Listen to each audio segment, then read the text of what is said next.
All right, let's go over this. I just had a conversation with a potential client.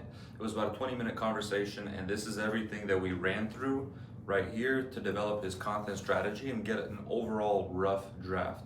And like I said, this is not a comprehensive strategy or a comprehensive breakdown. It is a rough draft and kind of my creative process when it comes to looking to fulfill a client's needs and running through that entire framework. So let's go.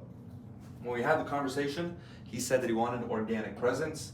He wanted it to be curated for lead volume. He didn't want anything to be, for example, the yapping, talking head style content that appeals to everyone. He wanted it to be super curated to his business. And his business is specifically a CRM and a fully comprehensive SaaS that helps pool service companies run their business.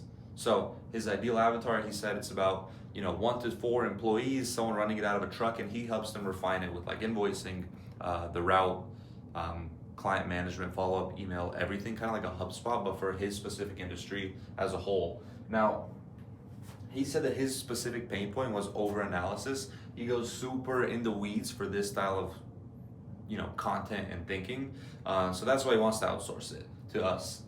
So in a perfect world, he wants to do 2 or 3 long forms a week, plus clips from that as well. Now, the one thing that I did bring up on the call, I was like, hey, how much time can you really dedicate to content? Like, you're running a business full time, like you're a full-time business owner. Can you do 5 hours a week? Can you do 50 hours a week? I mean, what does that have to look like for us to be able to work together? And the next thing being is, how experienced are you with making content? A lot of people set these lofty goals for themselves where they want to do a ton of content, but they don't realize that being able to speak in front of a camera or being able to articulate your thoughts well is a skill that is acquired through repetition and through time as well. So kind of setting expectations from the beginning and understanding what level they're at. This person, he was all good. He's done this before. He's built and scaled a company through content as well. So I was like, good deal. Let's run the same system back. Now, this is another thing that I want to showcase right here. Let's switch over. I asked him how developed that funnel is for him. For example, his back-end funnel. Now, I want to understand, is he running like a lead back end? Where are people being directed to through the video, through YouTube, through Instagram specifically? And he said that he does have that completely built out. I checked out the website. He has like a free lead magnet that, someone enters their email, they get information that way. So what I want to do, and with that understanding, is say, cool, can we run that exact lead magnet for all the videos and direct people to that direction? Or should we develop another one, like a 6-hour comprehensive breakdown of his SaaS, something like that? We went over his competitors, which is getskimmer.com. He's running the exact same business model, just building in public and through content. It's a very corporate company is what he told me, and he's like, it's the only one in this space that is actually doing content, but it's trash. These are 2 people that he wants to be like. We obviously have Mr. Alex Ramosi and Cole Gordon as well. Those are 2 people that he wants to emulate. So when it came to everything here and positioning, we went ahead with all of this in mind. So let's get into that. So if we're sticking with the idea of 2 to 3 per week, plus clips, curated for lead volume, and going that overall direction, I want to say that his primary focus should be long form content, right? So we'll put a P right here for primary. And he literally already told me this, so I'm going to build everything around that. I wanted to come up with positioning first. So I wanted to figure out what kind of audience we can build. So we first go over kind of who does he hate, right? Who's like the bad apples in the industry that we can target that we don't want to associate with, right? The whole point of building a personal brand is you're positioning it. If you're caught in the middle, it's not going to be a good look. You want to be either completely on one side and completely contrarian on the other. And what the goal is to figure out who's the kryptonite. Like, what is his audience going to associate with him, and what are they going to hate, right? So some general ideas that I came up with, like I said, it's a rough draft, but it's like lazy pool business owners, someone that is just has a van, has somewhat of a route, no traditional schedule. They're taking Zelle, they're taking Venmo on as a form of payment. So we're gonna start practically hating on lazy pool business owners and also people that are all over the place, kind of unorganized as well. Because from my understanding, I think that's what his program really fixes. And I think it's like I said, it's a SaaS, so it's not going to be overly priced or anything like 10K a month. It's on the cheaper end, so he can target more of the low-hanging fruit as well. Coming up with pillar kind of content, stuff that's really trending right now, stuff that's really popular, and just integrating that into his business. I really love the first pillar, which is founder BIP, content, building in public. And I can picture these being 15 and 20-minute YouTube videos. But here's another caveat. When you own an agency, you have to think about fulfillment, right? For me to fulfill on someone building in public, I would almost practically have to give them a full-time videographer. I can't, fractionalize a videographer in that sense. I mean, you can, but it would still have to be a few hours a day, or you would have to go out on specific days that they're very busy. You would have to have them almost optimize their schedule around it. Trust me, I've tried it before, and I really think the ultimate model to do that is to give him a videographer or give him a part of my team to be able to capture all that content, dump it to an editor, and they create that building in public kind of lifestyle video.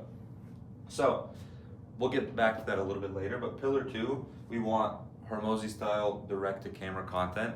And I want, maybe a 2 or 3 hour segment where we can pump out 20 to 30 clips at one moment. So we come up with a strategy, you take a seat in one of our 7 studios, and then we can just hammer out a bunch of content. Now, the plan with that content is to throw it on Instagram, right? We said that is a secondary platform, but the intention with that is to figure out what videos can perform well to give us future data for the long forms. So if we're posting 30 pieces of content and one is hitting, specifically him talking about the top 3 ways to improve your pool service business in 15 days or less, call it one video topic, and that's short.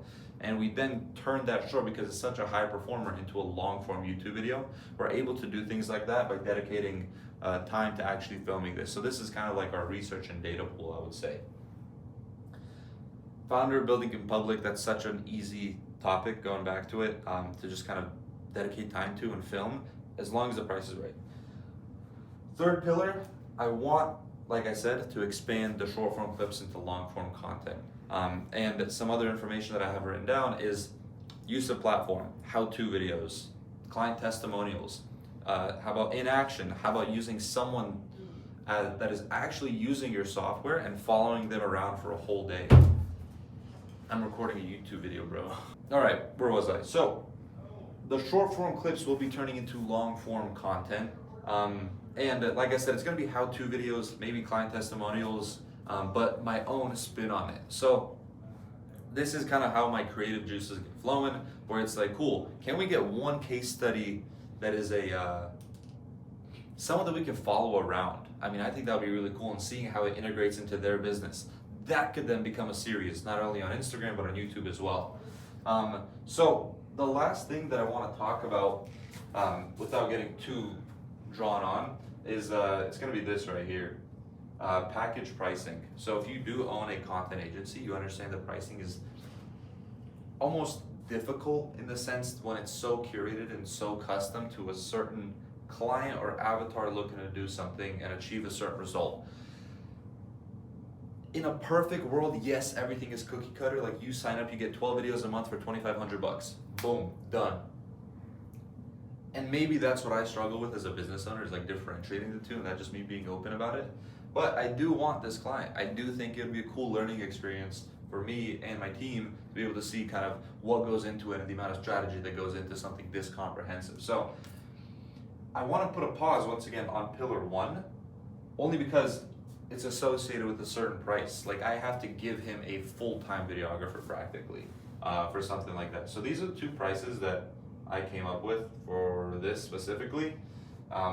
I do think it makes the most sense to stick with this one up front on like a 3-month agreement, 10 grand a month, 30 clips and 1 long form. There's a lot of, content and ideation that goes into this, is what a lot of people don't realize about a content agency. At $15K a month, we can do 3 long forms a week and 30 clips. like I said, that 5K buffer difference from this would realistically just go towards hiring the videographer. Obviously it won't cost me 5K, it'll cost me like $3,200 a month to hire a full-time videographer for this person, which I don't even think they need a full-time videographer, but that's the perceived value of it too. So this is my ideation process, going through a client conversation. And now what I'm gonna do is make this into a presentation, present it to the client, see what they say, and then we can kind of go from there. Once again, if you guys have any questions about the agency model, business, marketing, content in general, not saying I'm an expert, but I'm always an open book for questions and anything you may want to talk about. So hit me up, stay tuned, and yeah, that's it.